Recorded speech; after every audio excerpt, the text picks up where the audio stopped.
From the main menu, launch the table app by pressing 7 on the keyboard. In the table function editor, enter the functions of interest. I'm going to look at y equals x squared and y equals x plus 1, using x theta t to enter the variable x and pressing execute between each function. Once entered, the settings of the table can be accessed via F5.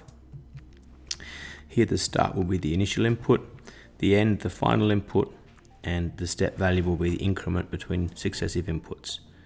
I'm going to enter my table starting at 0, going to 10, in steps of 0.5.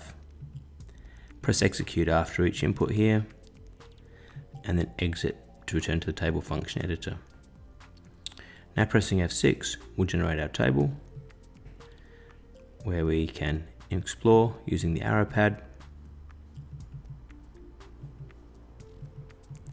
If we're interested in the input that isn't shown, we can directly type it into the X column and press execute.